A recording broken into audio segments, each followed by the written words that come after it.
Good evening. Welcome to the big story. I'm Regina Lay. I'm Gretchen Ho. And I'm Shawn Yao.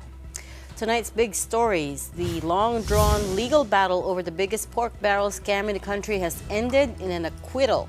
Juan Ponce Enrile has also becomes the last senator to win this case. The Foreign Affairs Department cancels the Philippine passport of Alice Go, saying it was fraudulently obtained. Still, her legal team says they will file her certificate of candidacy for re-election in Bamban next week. And as widely expected, she chooses local over national. I'm talking about former Vice President Leni Robredo formally announcing that she is running for Naga City Mayor and unveils a Team Naga slate. 10 years and 6 months since the Office of the Ombudsman found probable cause to charge them over the pork barrel scam, and former Senate President Juan Ponce Enrile has been cleared of plunder. Also acquitted were his former Chief of Staff Gigi Reyes and so-called Pork Barrel Queen Janet Lim Napoles. But the acquittal of Enrile was most notable since he is the last of the senators accused to be absolved of the crime. The others are Senators Bong Revilla and Jinggoy Estrada, who won their cases a few years back. Here's how the case unfolded from indictment to acquittal from our reporter Elaine Fulgencio. The decade-long legal battle of former Senate President Juan Ponce Enrile is over. The Special Third Division of the Sandigan Bayan acquitted him of plunder in the 172 million peso pork barrel scam that was first flagged back in 2013. Enrile, along with Senators Bong Revilla and Jinggoy Estrada, were accused of receiving kickbacks from ghost projects under the Priority Development Assistance Fund, or PDAF. It was the administration of the late President Noynoy Aquino that set up the legal process for what's supposed to be the government's biggest plunder cases yet. But over the years, and one by one, the senators were acquitted, the last being Enrile. I knew all along that I'd be acquitted because I've not done anything. While their cases were being fought in court, the three lawmakers thrived in their political lives. Revilla and Estrada have since returned to the Senate, and Enrile is now the chief presidential legal advisor. Enrile's co-accused were also acquitted of pocketing public funds, Janet Lim Napoles and Enrile's former chief of staff, Gigi Reyes. The dynamics of the three's relationship went like this. Enrile was accused of taking a percentage from the funds he poured into Napoles' non-existent non-government organizations through Reyes. But the Sandigan Bayan found this story shaky. In its decision, the anti-graft court said that the prosecution failed to prove there was connivance among Enrile, Napoles, and Reyes. It went on saying there's no solid evidence that Enrile either participated in faking the NGOs where his pork barrel went or knew about the organizations being bogus. Among those who testified against the trio were Ben Herluy and Ruby Tuazon. They even showed a paper trail of how Enrile allegedly took kickbacks. But the Sandigan Bayan said government lawyers were not able to establish for a fact that Enrile and Reyes received payoffs of up to 46 million pesos. In the Philippines, the crime of plunder is committed when the accused acquires 50 million pesos or more in any given case. After their victory, Reyes declined media interviews. Enrile and Napoles, meanwhile, were ecstatic. Nasasalamatan ko yung mga magistrado for rendering justice to all of us. And I hope that the people who filed those cases against us will examine their conscience. God is good. Thank you. Thank you. Sa lahat ng nagdasal, thank you very much. Unlike Enrile and Reyes, Napoles will remain in prison. She was previously convicted for various cases still over the pork barrel scam. Reporting for News 5, Elaine Fulgencio, We Are One News.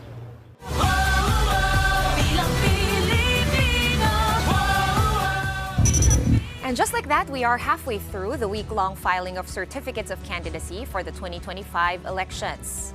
A mix of traditional and progressive candidates showed up at the Manila Hotel's tent city today to make it official.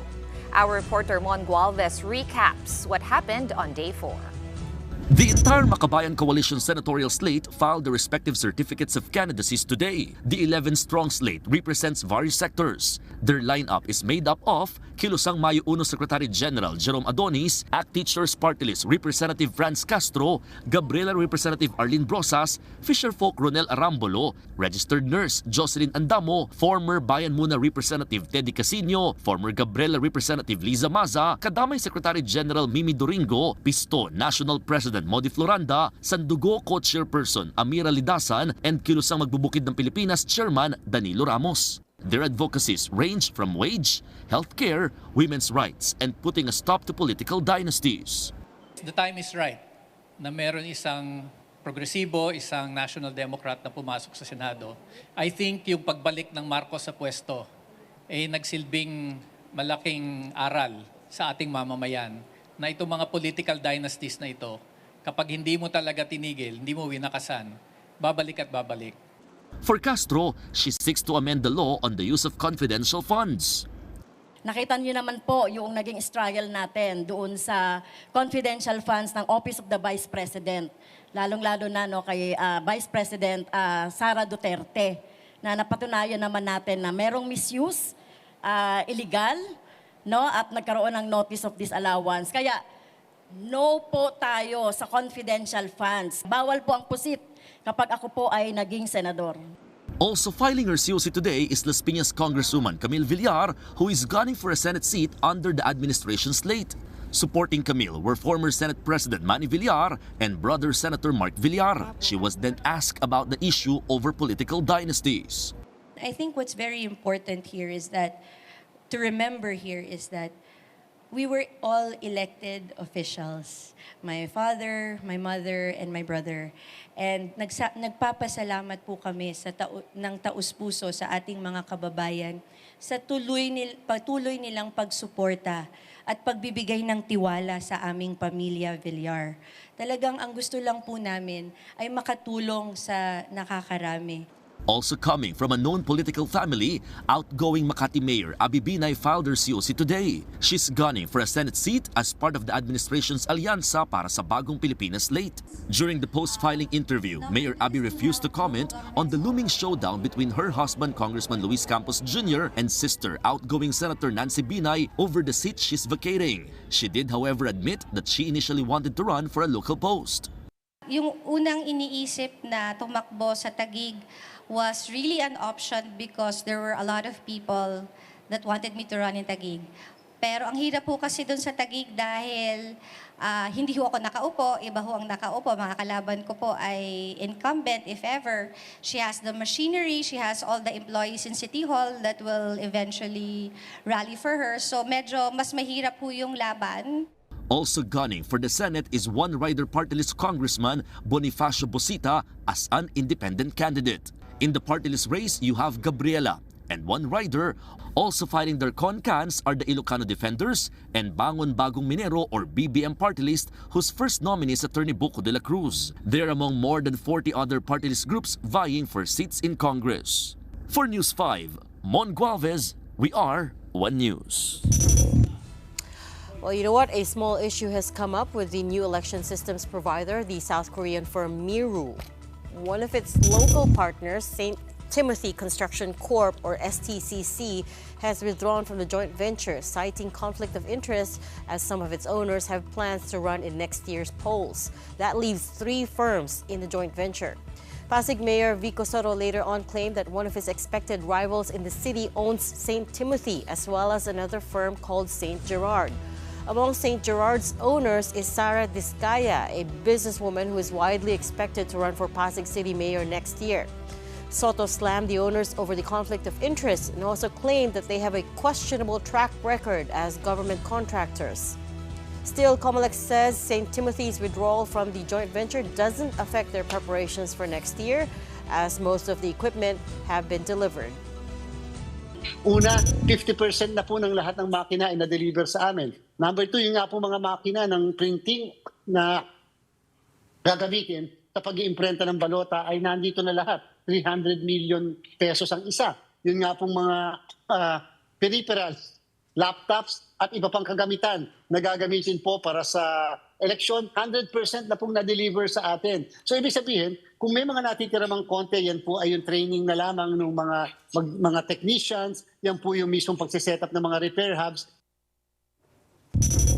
Meanwhile, amid uproar over the idea that Alice Guo may be able to file for re-election next year, COMELEC Chair George Garcia insisted they can't do anything about it if the paperwork is in order.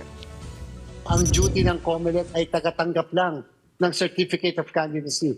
Basta kumpleto ang forma, sa proper form siya, na-accomplish, pirmado, notaryado, may documentary stamp, yan po itatanggapin ng Commission on Elections. Wala po kaming diskresyon na tanggihan ang pagpa-file ng Certificate of Candidacy kaya siya ng kumakanta. Pagka siya ay nagpa-file, kaya siya ng boyfriend siya o girlfriend siya ng kahit na sino, yan po ay tatanggapin ng Commission on Elections. Well, the Solicitor General, for one, agrees that COMELEC is bound by law to accept Go's COC. But how will she prove her identity when the DFA has confirmed that her passport has been canceled? Reynel Pawid with the story. The Department of Foreign Affairs announced that it has canceled the passport of Alice Go effective September 30th, 2024. That's after they received the certification from the NBI confirming that the biometrics of Alice in the passport database match that of Go Wapings in the NBI database. The cancellation was by virtue of Republic Act 11983 or the Philippine Passport Law, which states that a passport can be cancelled if it was acquired fraudulently. In a statement, the DFA said it's committed to upholding the security and integrity of issuing Philippine passports and enforces zero-tolerance policy for unscrupulous individuals circumventing the Philippine passport application and issuance procedures. Go's legal team has confirmed she will file her candidacy for re-election next week. Despite the number of charges she faces, they believe she still has a good chance of winning. Makakancel ba yun? Diba? Makakancel ba yun? She is a Filipino. She is a Filipina. So, wala namang decisions ng courts as of now na hindi siya Pilipino. Kailangan niya tumakbo para ipakita niya talaga yung pagmamahal niya sa taong bayan. Sa bayan, most especially sa Bamban. Una-una, kung talagang gusto siya ng tao doon, sila dapat ang humusga. Go's team also wants to file charges against international news agency Al Jazeera over the documentary they released, wherein a Chinese spy detained in Thailand said Go was herself a spy too. On our part, we're studying legal possibility na pwedeng filean yung case yung Al Jazeera for this malicious insinuation, di ba? Asan ba ang diyan? Asan ba ang hustisya diyan? Mag-allege ka na wala ka namang basihan. For now, the Office of the Solicitor General agrees that COMELEC has no choice but to accept Go's COC for as long as the courts haven't decided on the petition to cancel her birth certificate. It says, at this time, Alice Go may still file a certificate of candidacy for any elective position. No pending case against her has attained finality. COMELEC is duty-bound to accept Go's certificate of candidacy unless it later disqualifies Go for some valid reason. Ultimately, though, it is the electorate who will decide if Alice Go deserves to hold public office. But Justice Secretary disagrees. Well, I wouldn't say it's her right. But she can try, but I wouldn't say it's her right. Because she's not Filipino and she bears falsified documents. Kasi yung having a falsified birth certificate is already very telling on her character and on what she's all about. If you try to present yourself as a Filipino, you better be a real Filipino.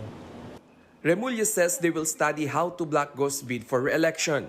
The DOJ has also begun preliminary investigation into the money laundering charges against the disgraced Bamban mayor and her associates, Cassandra Leong, Sheila Go, and 33 others. For One News, this is Reynel Pawid, News 5. We're going to be pausing for a quick break, but right after that, former Vice President Leni Robredo makes her mayoralty run in Naga City official. The details when the big story returns. Stay with us.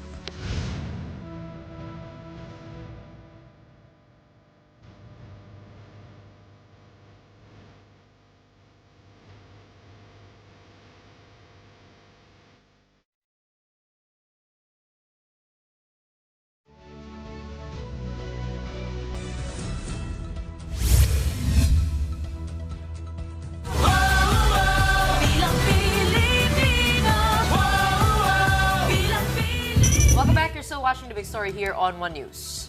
Former Vice President Leni Robredo has officially announced her candidacy for mayor of Naga City for 2025. And as part of her bid, Robredo also unveiled a Team Naga slate, which she says was chosen through an evaluation and vetting process. Now, under this team, Camarines Sur Congressman Gabby Bordado will run alongside her for vice mayor. Bordado was also vice mayor to late husband Jesse Robredo. Robredo said that if she wins, she will show that, quote, good governance works. Nag-legislative ako, nag-executive ako. Nakita ko kung saan yung strength ko. At yung pinaka-passion ko talaga, yung communities. Parang mahirap para sa akin mag-senador na wala masyadong opportunity to the community. Mas nababaga yung skill set ko sa executive.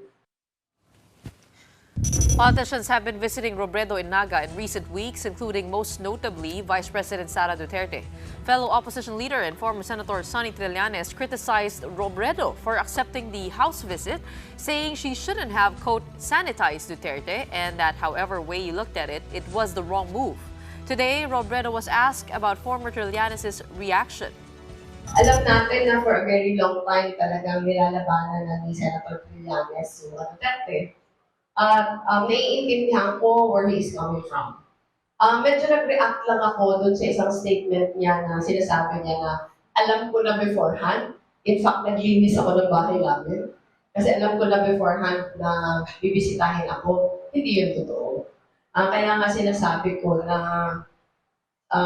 okay naman na may opinion, pero wala naman sanang fake news. So doon lang naman ako nag-react. Pero as to his feelings, sa opinion about the meeting, nire-respeto ko yun. Here in Metro Manila, more congressional aspirants filed their COCs today.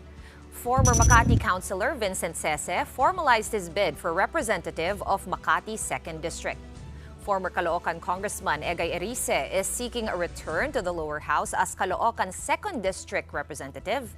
And in Quezon City, re-electionists 4th District Representative Marvin Rillo and 3rd District Representative Franz Pumaren filed their COCs today. Okay, so former Vice President Robredo has spoken on the issue of Vice President Sara's visit. Let's try to hash that out further with former Senator and re-electionist Sonny Trillanes. We have him on the line. Welcome back to the big story, Senator. Can you hear me okay? Yes, magandang gabi po sa inyo at sa ating mga viewers. Good evening, Senator. Before we get to your candidacy, if I could just have your comment on Vice President Robredo saying she did not know beforehand that Vice President Sara Duterte was coming to visit. Hindi siya naglinis ng bahay. Does that change your opinion of that visit? Siguro we will leave that issue to the side kasi I think nakapagbigay na po ako ng statement at ngayon po nakapagbigay siya ng statement. We'll just let the people decide and move on from there. Oh, okay, fair enough. You don't want to talk about it. Let's talk about your candidacy for Mayor of Caloocan. You have filed your COC, but you also said you know that it's going to be an uphill climb because you're going against the incumbent. Talk us through what you think your chances are. Based on our consultations around Caloocan, I think we have better than good chances of dismantling this corrupt political dynasty who has been in power in Caloocan for 12 years now. Okay, Senator Trillanes, actually, both my parents are from Caloocan and they still hold offices there. Yes. So I spent quite a lot of time there. As far as I can recall, no, Panaya, same names. It's the usual dynasties, they kind of just revolve. Diba? Paulit-ulit, nag-ikot-ikot lang sila. What do you think you can bring to the table?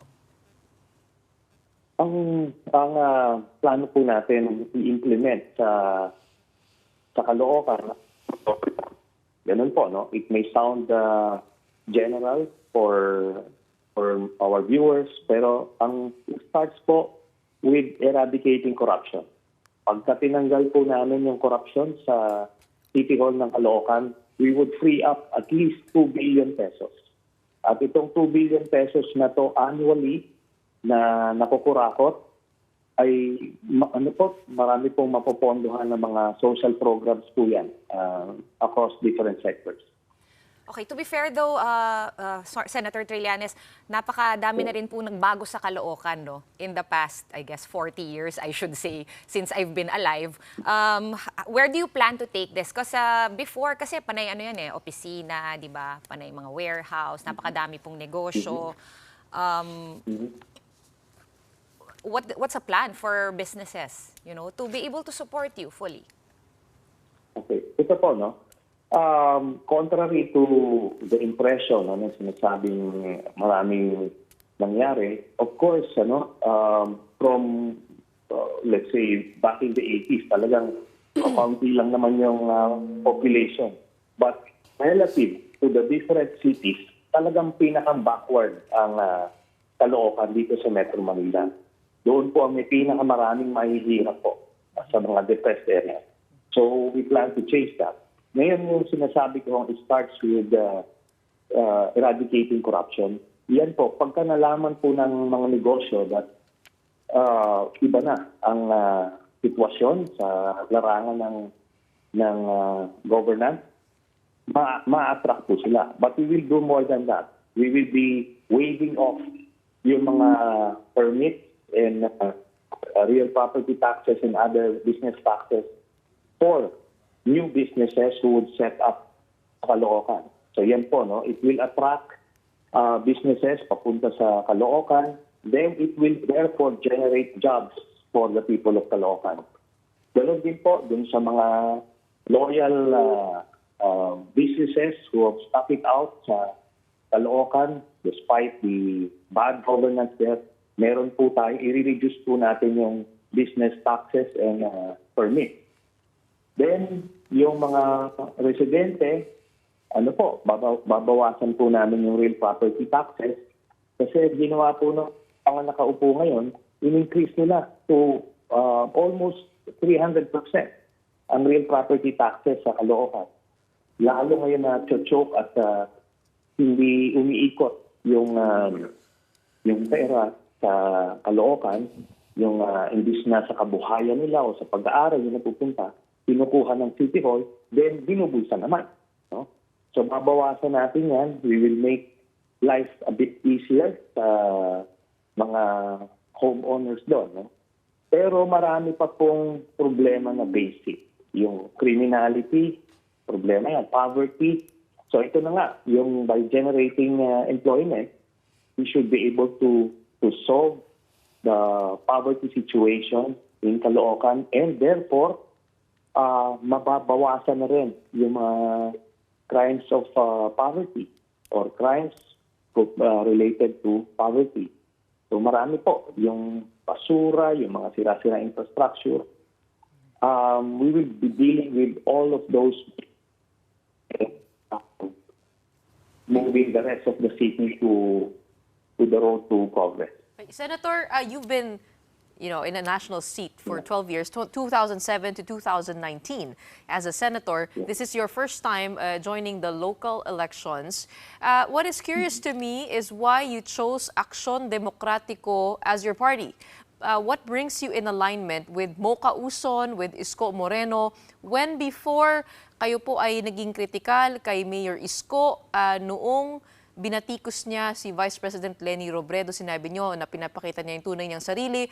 At meron po kayong kaso laban kay Mocha Uson noong ASEC pa siya ng Presidential Comms when yung parang meron nga pong fake news daw doon sa inyong offshore accounts. So what brings you in alignment with Action Democratico, and does this mean that you are not with Liberal Party anymore? What made you decide that? Okay, ganito po, no? Yung local political machinery namin, yung mga konsehal ko sa different slate, miyembro sila na Action Democratico. Ako po ay miyembro po ng Nationalista Party. Ngayon yung makakalabang ko, yung pamilya na yon, ay miyembro ng Nationalista Party. So I cannot bring then to Nacionalista Party. So para mas convenient sa lahat, sa Action Democratico, ako na lang ho ang lilipat. Now, to the question na bakit doon, remember when I criticized Mayor Isko Moreno noong 2022, it's within the context ng sino yung pinakang magaling na kandidato for president at that time. And in my group, we chose Leni Robredo. So kaya doon kami nag-align.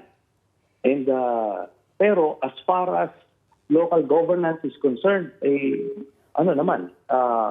marami naman kong mga ginawang maganda. At sabi ko nga, Mayor Isko Moreno is basically at par as with Mayor Vico Soto in terms of local governance. So marami po ako matututunan sa kanila.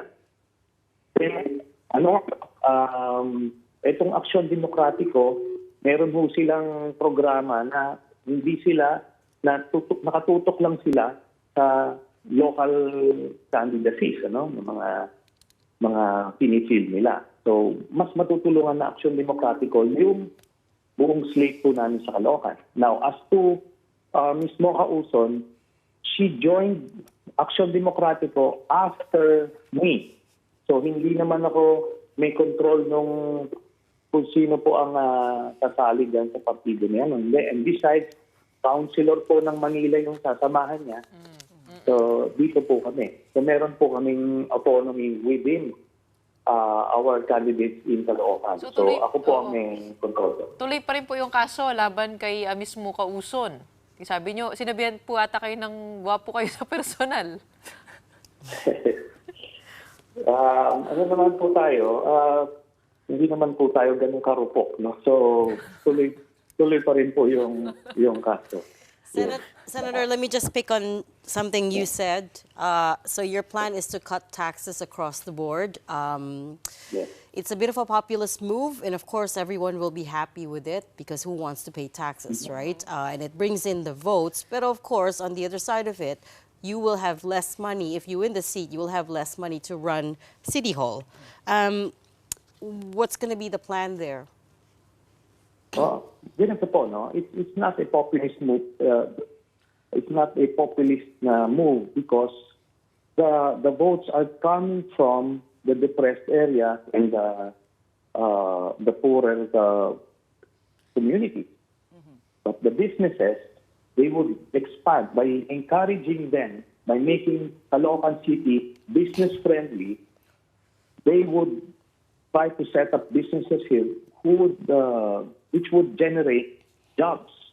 And pag naka-set up na sila dun sa Caloocan, it will increase or expand the revenue base of Caloocan, thereby increasing the revenue of Caloocan in the medium term. So, kumbaga, mas maganda yon na mag-inganyo at magpa-asenso ng Caloocan. So, yung additional revenue na yun, which would now be used to fund yung social programs ng Caloocan. Kasi yung mindset kasi ng mga corrupt normally, they will increase yung taxes kasi parang ano na yun pera na nilang kukuhanin. But ang nangyari doon, they choke the businesses out of the city. So lumaalis sila, nababawasan ngayon yung mga trabaho, tapos nag-shrink yung revenue base. So baliktad ang ano. But we cannot blame these people kasi ang background nila talagang wala naman talagang it's just a family who grew up in politics, so they wouldn't know how to do these things.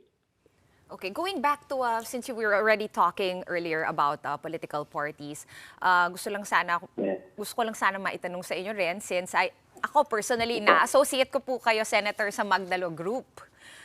They're also making a comeback. Are you guys still in touch with sila former Kong Alejano, etc.? Yes, in fact, I joined them doon po sa filing last October 2, and I remain the chairman of the Magdalo Group. At ang kwan po natin kasi, it's not a political party, it is a party list. So, kaya I wouldn't have been able to use the Magdalo as my own political party. Okay, and in terms of the Magdalo, which apparently you're still chairing it, ano po yung mga, can we expect some changes or is Magdalo still the Magdalo that we know from before? Ano po yan? So, talagang yung trademark po natin, hindi na po mababago yan. And in fact, when Congressman Aliano was asked about impeaching Sara Duterte in case we get back into the House, straight up, sinabi niya, of course, we will. Kasi talagang unexpected to hold public office si Sara Duterte. So, kung wala magpa-file yan, we will file it. So, in the same way that panahon ni Duterte, nobody dared to file an impeachment case against Mr. Duterte. It's only the Magdalo. Tapos ganun din, sa ICC, we're the only ones who filed it. So, pagkakailangan, gagawin natin po yan. Well, for that matter, in the previous interview, you said you have documented 22 articles of impeachment against the current Vice President, Sara Duterte. Is that correct? It's now 25 because 22. we were able to get additional offenses committed by VP Sara Duterte. So it has increased to 25 articles of impeachment. What's the most what's the word that I'm looking for? Strongest ground that you have? Well, in terms of gravity, it's still the confidential funds, the 650 million confidential funds in 2023, the 125 in 2022, the 2.7 billion confidential funds when she was mayor of Davao City. In terms of gravity, that would be it. But in terms of gravity, in terms of political impact, I think the worst would be the ones where she encashed 2 managers' checks from a known drug lord associate of Michael Yang when she was still mayor. So we have the documentary evidence for that, and I don't think she'd be able to survive that politically. So confidential funds will be under graft, is what you're saying?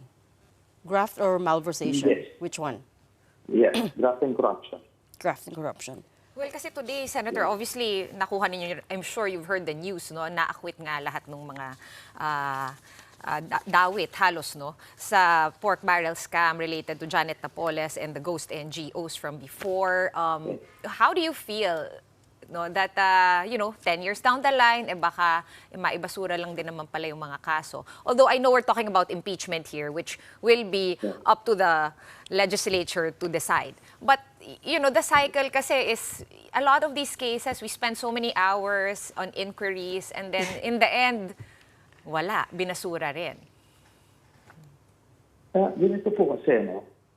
Na-weaken drastically yung mga cases na yan nung panahon ni Duterte. Remember, he was president for 6 years. Kaalyado niyan, sina Enrile. That's it, di ba? So, yan na ngayon. Ina-arbor itong mga kaalyado na yan. Kaya ganyan yung sitwasyon. But we have to keep on hoping that at some point, our justice system would work. Kasi we cannot go on with a very cynical mindset because I still believe if you would be able to put in good justices, judges, and here in DOJ, if you can appoint good prosecutors, ano yan mag-work yan. Ako, I've been a recipient of bad decisions by bad judges or corrupt prosecutors, but I have been also a recipient of decisions, of good decisions by decent and fair judges and prosecutors. So, ultimately, yung tao So, yun ang hope natin. But, kailangan maayos yung presidente. No? Kasi si Duterte talaga, Sinasabi ko nga from day one, sindikato yung mindset, talaga naglalagay siya ng mga iwali para mapakinabangan nila o maproteksyonan sila. Okay, Senator, speaking of the former president, ano pong update sa timeline nung ICC investigation into the war on drugs? Yun dun sa 5 arrest warrants na sinasabing ihahain. And also, is the ICC listening in on the Quadcom hearings? Because nababanggit nga yung pangalan ni Ms. Rowena Garma, former PCSO General Manager, is she also being mentioned in the case of the ICC because she is also a former police colonel? So, posible ba, tinitingnan din yung mga angulo na yan? Posible rin siyang mahainan ng arrest warrant? Okay, ganito po. If you notice that after June and early July nung lumabas yung Blue Notice, I stopped talking about the ICC altogether. Because based doon sa aming mga informante, those who are privy doon sa investigation, ang sinasabi nila, nag-raise ng Office of the Prosecutor yung quantum of evidence from probable cause. So kung probable cause lang, ready na sila to file ng second quarter pa lang, as early as second quarter. But then they decided to raise the of evidence to of conviction because they are concerned that if they file that application for warrant, and probable cause lang yung hawak nilang evidence, baka hindi na sila magkaroon ng opportunity to get more evidence to convict Mr. Duterte. What if pag-issue ng warrant na turn over sa kanila, probable cause lang yung hawak nila, mabibitin sila. So that's the wisdom or the rationale for that move. So nung ni-raise nila sa certainty of conviction yung quantum of evidence for the application for warrant, naghahabol sila ng na maabot yung threshold na yun. So ngayon, but to address part of the question, are they listening in sa Quadcom hearings? Yes. Namomonitor nila yan at natutuwa sila. Marami sila nakukuha na informasyon. And I believe because of the Quadcom hearing, mas maaabot na nila yung threshold na yon. Ito, estimate lang po ito mga late November to early December yung warrant. Okay. So, yan po. Late November to early December. We're going to have to leave that there for tonight because we've run out of time, but we'll have you on again another time. That was former Senator Sonny Trillanes, now running for mayor of Caloocan City. Thanks so much for your time. All right, we're going to pause for another quick break for now, but we will be speaking with Senator Bato de la Rosa about his re-election bid and what the Dutertes may be planning for 2025. Keep it here on One News.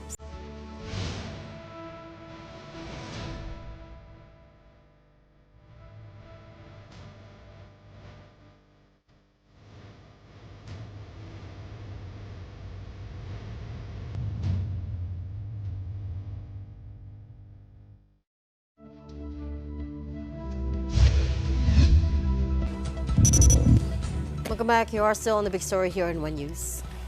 It is.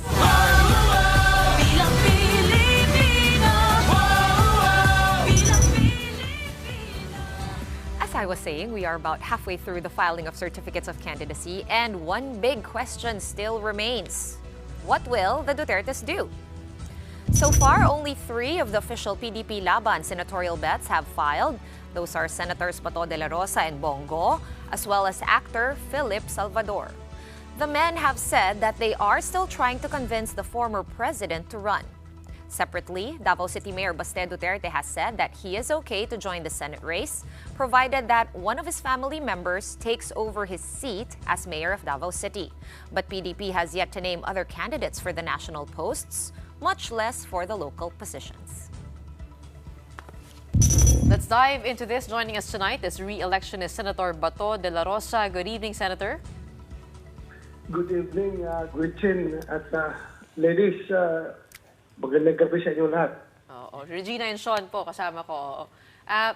Gusto lang po namin makuha yung reaction po ninyo doon sa sinabi ni Senator Trillanes. Hindi ko po alam kung narinig po ninyo. Pero sabi po niya that... Sorry, may Senator, you feedback there? lang po. Senator? Mukhang we lost The him. line is a bit unstable. Senator, are you there? Yes. There you go. Okay. Alright. Ulitin ko lang po. Gusto ko na po makuha yung reaksyon ninyo. Dito nga po sa sinabi ni former Senator Trillanes regarding the ICC arrest warrant that they have raised the quantum of evidence from probable cause to certainty of conviction at oo nga daw po ay nakikinig ang ICC dito sa Quadcom hearings na nangyayari sa Congress. Sige lang, hayaan mo lang si Trillanes kung ano yung pinagsasabi niya. Hindi mo ko naniwala sa kanya. Sige lang, hayaan mo lang yan. Kahapon kasi, Senator, lumabas din sa mga dyaryo na pick up yung headline ninyo na ini-ignore nyo daw yung mga tawag ng ICC. Can you explain to us further what you mean by that? Sino po ba yung tumatawag sa inyo? Ewan ko baka mga tao ni Trillanes yun, inutusan niya na magkukunwari ng ICC ba? Na mag-interview sa amin. Pero paano nyo malalaman yun, Sen, pag di nyo naman sinagot yung tawag? Baka naman lang, Nasagot yata. rider. Narinig nila yung accent eh. Kasi Narinig- European daw. Ano po ba yung narinig ninyo? Alam nyo, yung nagpadala ng email, wala namang walang heading, basta gumagamit na ng pangalan ng mga foreigner kuno na pangalan, sounding European. Kaya lang, hindi namin entertain dahil at saka kung entertainin mo, it's tantamount to recognizing their jurisdiction over us. So as of now, we do not recognize their jurisdiction over us. Right. But Senator, you also got an email, you said? May email din po? May email daw sa opisina ko, pangalan foreigner. Ano po yung title? Wala lang. Nag-request lang na kung pwede daw mag-interview sa akin. Okay. Request for interview. Baka naman lang yan, phishing scam at So the email is on top of the phone call. Tama po? Did I get that right? There was also a phone call. Nauna yung email, tapos later may phone call. Pero hindi ako nakasagot, yung secretary ko. So sa opisina ninyo? Sabi ko nga, ang bilis nakakuha ng email address, ang bilis nakakuha ng number, itong mga taga-ICC. Ay, public servant po kayo. Dapat talaga Nasa nakapublish internet naman yan. po yung number ng office ninyo, Senator. So sa office sila nagko-contact? Kumbaga hindi naman po sa cellphone. Cellphone niyo po ba? Cellphone ng secretary ko. Direct to your secretary. So far you've been ignoring all of the outreach po. Yes. Ina-ignore natin yan because we do not recognize their jurisdiction. So, official email po ba ng ICC yung ginamit nila? Wala nga daw letterhead, no? Tama po ba, Senator? Email, Walang letterhead? Wala letterhead. Basta gusto lang daw akong interviewin. Tapos ang pangalan ng foreigner sounding word. Okay, siguro we'll cross the bridge na lang, Senator, when we get there. Pero for now, usapang politika muna tayo since yun ang top of all the headlines this week. Nabanggit nyo nga po na possible pa rin, natatakbo pa rin ang mga Duterte. Pero when do you think they will file? Historically po kasi sa last day po sila and usually may surprise. Ganun po rin ba ang magyayari this year, this filing season? Dapat ba kaming maghanda for a surprise? Most likely, kung makapag-decide sila towards the end of this filing period, we expect for them to avail of that last day. Kung makapag-decide talaga sila. So hindi pa sila nakakapag-decide? Would you know? Yun nga, may mga conditions kasi na kailangan masatisfy. Katulad po number na, one, for Mayor Baste Duterte to run for the Senate, somebody has to replace him as Mayor of Davao City coming from the Duterte family. So ngayon, kinakausap namin yung tatay, si Presidente, kung gusto siya mag-mayor, sabi naman ni Baste, kinausap na niya, ayaw daw ng tatay niya mag-mayor. So, nag-iisip siya kung iiwan niya yung Davao City. Paano naman po si Kong Pulong? Ano pong plano niya? Ganun pa rin. Baka he will remain as representative of the first district of Davao City. Amidst all of the political noise, Senator, with the ICC as well, and also during the hearings, your name was being linked as well to the EJKs and the POGOs. How confident are you of your chances to win another term sa Senate? Well, I'm still confident that I will be included in the top 12. Just hope and pray na ibubuto pa rin tayo ng Pilipino. What's going to be your campaign strategy this time, and what's the platform then? Well, my campaign strategy is unconventional warfare using guerrilla tactics. ano po ibig sabihin po nun? Please explain further. Hindi po kami masyadong into guerrilla warfare. Is it guerrilla warfare online? Is that what you mean? Alam mo na, pag you do not belong to the administration ticket, you have no stage to occupy. You don't have the luxury of having host in the different local governments na pupuntahan mo. So talagang we are on our own. So what we are going to do is, ako nga, plano ko, baka starting tomorrow, mag-start na ako magmotor. Papuntang norte, hanggang Mindanao, hanggang matapos ang kapibelyon, mumotorin ko lahat ng barangay na buong Pilipinas siguro. Yun na lang ang plano ko.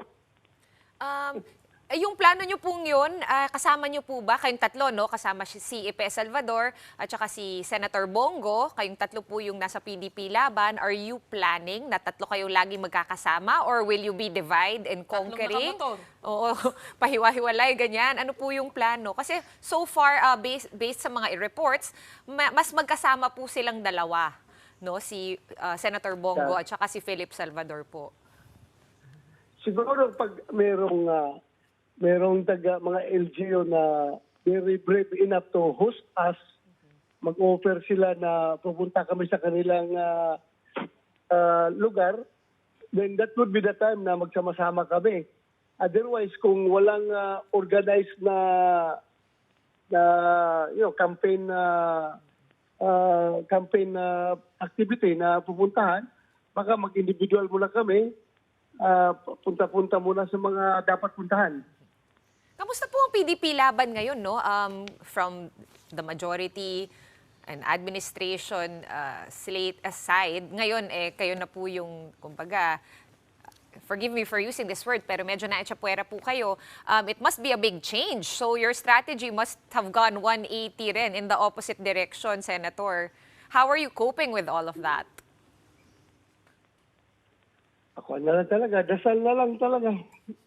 Dasal that we will remain healthy hanggang umabot yung eleksyon, at safe tayo sa mga gagawin natin ng mga biyahe ng biyahe para mapuntahan yung mga tao, makapag face-to-face ka sa mga tao. Kung pwede up to the barangay level, puntahan natin para lang makaharap mo yung mga tao. Senator, sino po nag-convince kay Philip Salvador na tumakbo? Kayo po ba? Sa usapin po niyan? Kasi kanina nabanggit niya ata na peace and order ang kanyang plataforma. Pero may nagsasabi na bakit di na lang sa local kung peace and order ang itinutulak. Ano po, pwede niyo po bang makwento sa amin paano napunta rito sa paghain niya ng COC?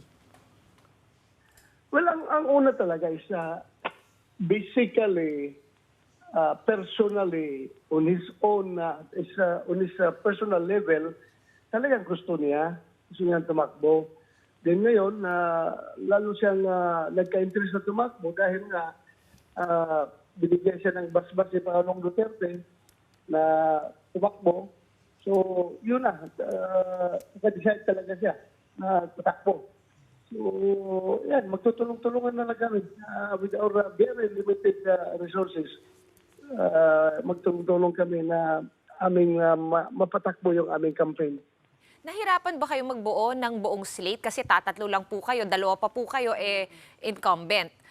Senator, usually maglalabas 12. I was expecting more. Ano pong nagyari doon? Or, well, hindi pa naman tapos yung... mga mukha doon magkakatabi. Oo. Akala namin medyo mas marami pa doon sa tatlo. Right. But having said that, di pa naman tapos yung filing. Hanggang October 8 pa naman. At October 4 pa lang. So, may 50% pang natirang oras. Makaka-expect po ba kami ng more PDP laban candidates to file their COCs? Or kayo na po bang tatlo yun? Yun na yun. Meron pang nakasalang sa aming selection committee. Maraming PDP members na nag-express their desire to join the Senate slate. But then again, it has to go through the vetting process. So sa ngayon, ongoing pa rin yung vetting. Hindi pa namin alam kung sino na ang napili doon. Dahil number one, of course, na kinoconsider ng selection committee sa yung winnability. So, maraming magka-interest na tumakbo. Tapos, kung tingin nila na hindi gaanong winnable, then local maybe, po? Local or national? Itong mga...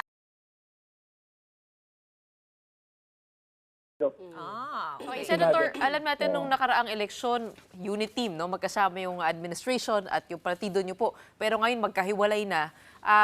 Saan po kayo magpo-focus dito sa kampanya? Saan kayo mahina at saan kayo pupunta? Well, dito siguro sa Balance Luzon, no? Dito ako medyo bababa. So, dito tayo mag-concentrate. Diyan si Senator magmumotor. But also, talking about political party, the PDP Laban has lost a lot of members to the incumbent, no? To Lakas CMD, for example. What's the plan there, Senator? How do you feel about that? Yung mga lumipat po. Well, we feel na it's really yun talaga ang kalakaran ng politika, di ba? Kung sino nasa power, yun ang dadagsain ng miyembro. Natural tendency yan ng mga politiko na pupunta talaga sa nasa poder. So, wala tayong magawa dyan. We cannot prevent them from jumping to the other parties dahil karapatan nila yan. Pumili kung anong gusto, saan sila gusto sumama. Well, tough order. Basta ako, I will live and die with PDP Laban.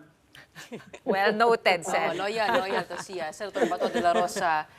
Re-electionist for the upcoming midterms. Sana po mabalanse ng mabuti ang inyong oras, no, sa Senate work, pati na rin sa pangangampanya. But in the meantime, maraming salamat po. Enjoy your weekend.